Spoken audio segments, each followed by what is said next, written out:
Moi, j'ai toujours pris les films pour susciter des émotions violentes dans un sens ou dans l'autre. J'ai jamais voulu présenter de l'eau tiède. Pour ça, il y a la télévision française qui est parfaite, qui endort tout le monde et qui, je veux dire, vulgarise n'importe quoi, n'importe comment. Le cinéma, c'est fait au contraire pour essayer de ressentir du fond, au fond de soi-même, une émotion inconnue. Bon. C'est quelque chose qui ne peut pas être laissé indifférent dès l'instant que le film est réussi. Et donc l'émotion, elle peut venir, le choc, ça vous réveille. Alors quand un film choque, c'est aussi parce que les gens n'ont pas encore l'habitude. Je me souviens des premiers films d'Herzog, et notamment Les Nains, aussi on commençait tout petit. La critique disait que Herzog était un fasciste. Bon. Et encore Aguirre était très mal accueilli. Bon. Jusqu'au moment où les gens se sont aperçus que ben non, il n'avait pas martyrisé les Indiens dans Aguirre, mais c'était comme ça. Et puis maintenant, il est accepté et tout le monde sait qu'il n'y a pas plus démocrate que ce bon Werner Herzog. Et ces films-là m'ont aidé à vivre. Il n'y a pas d'autre mot. Moi, j'avais besoin de voir des images. Donc, comme je ne savais pas en faire, que j'avais rien à dire, j'ai inventé un métier, on avait payé pour les voir. Et en plus, pour les voir, il fallait que je voyage. Donc ça me permettait de découvrir des paysages, des temples, des mosquées, des trucs comme ça, et de découvrir d'autres civilisations, d'autres mœurs, etc. Et donc, je ne me suis jamais posé le problème. Ça m'a permis de survivre. C'est pas la même chose. Je ne sais pas, mais parce que moi je n'ai organisé des festivals que depuis une quarantaine d'années. Donc les grands moments comme les réactions des gens à l'âge d'or de Buñuel, tout ça, évidemment, j'en ai entendu parler, je ne les ai pas vécus, mais j'ai vécu quelques grands moments où les films ont provoqué des réactions énormes, notamment lorsqu'on avait montré en première mondiale Salo, l'histoire de la journée, le film de Pasolini, où les réactions étaient une violence qu'on imagine mal dans la salle, le quart de la salle sortant, hurlant, les gens se battant, et d'autres, évidemment, une partie de la salle défendant mordicus que ce film. C'était une vraie bataille d'Hernani. On peut imaginer que lors de la création d'Hernani, avec les gens qui se battaient, c'était la même chose. J'avais à la fois des gilets rouges, comme soi-disant emporté Théophile Gautier, et des gens, au contraire, qui se sentaient agressés, blessés. La même chose s'est provoquée à Cannes, c'est passé à Cannes avec La maman et la putain.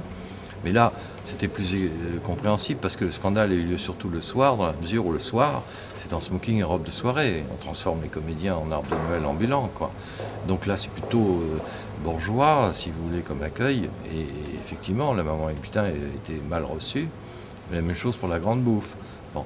Donc la même chose aussi s'est passée lorsque j'ai montré en première mondiale le film Jean Eustache, Une sale histoire, où là, j'ai vu des gens hystériques, une dame venir quasiment m'agonir d'injures en disant qu'elle n'avait jamais vu un film plus pornographique que celui-là. Or, il n'y a pas image pornographique, puisque dans ce film, ce sont des gens c'est quelqu'un qui raconte dans un salon privé comment il est devenu voyeur. Et donc, c'est la force des mots qui suscitait des images qu'elle voyait, mais qui n'y étaient pas. Bon. Et d'ailleurs, le film a failli être interdit totalement, le paradoxe total. Finalement, il n'a pas été parce que Michel Guy était un secrétaire d'État à la culture suffisamment intelligent et suffisamment avant-gardiste pour se rendre compte que tout ça a été grotesque, une tempête dans un verre d'eau. Mais chaque œuvre est toujours dérangeante dès l'instant qu'elle est innovante. Et ces moments-là, par exemple, je me souviens, ce sont des moments qui ont été très forts et auxquels je ne m'attendais pas. De la même façon que, par exemple, lorsque j'ai montré Texas Chainsaw Massacre, c'est un film de Tom Hooper, je n'aime pas beaucoup les suivants. Celui-là, à l'époque, était déjà un film qui, je veux dire, allait initier différemment dans le genre bâtard ce qu'on va appeler les films gore. Ce film avait tellement choqué les gens que les gens sortaient, vomissaient, étaient choqués, etc. Et qu'on est venu me reprocher de montrer ça à la quinzaine en disant c'est pas un film quinzaine. Moi, j'ai jamais compris que c'était qu'un film quinzaine des réalisateurs. Alors, c'est pas grave. J'ai mis 30 ans, je l'ai dirigé pendant 30 ans, j'ai jamais compris ce que ça voulait dire. Alors, bon. Simplement, j'ai aimé le film, point à la ligne. Là, c'est passé comme une lettre à la poste. Le film est sorti, il a tenu 1 an et demi au Saint-André-des-Arts, ce qui aujourd'hui ne pourrait plus arriver, dans une salle unique à Paris, mais il a fait quand même 200 000 entrées à Paris, une seule salle pendant 1 an et demi. Ça a même été une rente pour le directeur, Roger Dimantis, tant mieux pour lui. Mais là, le film était simplement nouveau. Il y avait pour une fois, le cinéma suisse commençait vraiment à exister. Et il était abordable, aimable, tendre, drôle, ironique, etc. Donc ce film n'a pas dérangé. Mais il peut y avoir des films qui sont beaux et qui ont du succès immédiat. Après tout, Molière a eu le succès de son vivant, et d'autres, au contraire, qui sont tellement dérangeants qu'il faut des années avant qu'on les accepte. Aussi, aujourd'hui, regardez, Citizen Kane a été un échec commercial terrible, Spandau Anderson aussi, ce qui a évidemment compliqué bougrement la carrière de Orson Welles. Et dans le même temps, aujourd'hui, tout le monde sait que Salo, les 120 journées, est un classique du cinéma, qu'on le veuille ou non. Tout le monde sait que Citizen Kane, c'est un des 10, 15, 20 parmi les meilleurs films du monde, ou quelque chose comme ça. Bon.